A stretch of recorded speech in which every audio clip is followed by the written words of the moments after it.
Yahudinin davası Şiə ilə, Xristiyanın davası Şiə ilə, kafərin davası Şiə ilə, ateistin davası Şiə ilə, deistin davası Şiə ilə, ziyalının davası Şiə ilə, siyasətçinin davası Şiə ilə, məmurun davası Şiə ilə, deputatın davası Şiə ilə, hamı düşüb neyin üstünə? Bir dənə Şiənin üstünə. Niyə?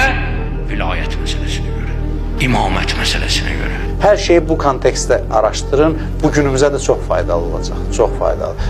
İnanın, diqqətlə baxın, İslam tarixinin bugünkü gündə, bugün cərəyan edən hadisələrin mehvəri yenə vilayətdir. Vilayəti qəbul edənlər, etməyənlər, edənlərin içində kimlər hansı şəkildə onu qəbul edir, hansı şəkildə qəbul etmir. Bugün o vilayətin timsalı kimlərdir?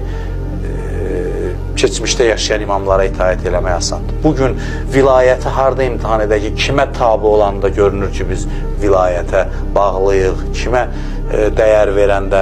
Sanki bəzi proseslər onu göstərir ki, bəşəriyyət məşq eləyir ki, Allah vəlisinə tabi olmaq, kiminsə timsalında o məşq dövrünü keçir ki, tabi olmağa hazırlaşır. Vilayət fəqih olmadıqda Kərbalanı da dağıdırlar. Nəcəfə də dağıtmağa cəhd eləyərlər. Bəqirini də dağıtdılar. Möminlər bunu görə müdafiə edə bilmədilər.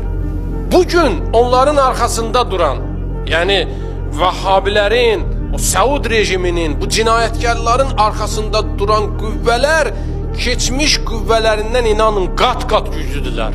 Amma onlar o qələti bu dəfə eləyə bilmədilər. Niyə? Ona görə ki, bizim vilayətimiz vardır. Ona görə də düşmən gecə gündüz hərrənir, fırlanır ki, vilayəti hörmətdən salsın.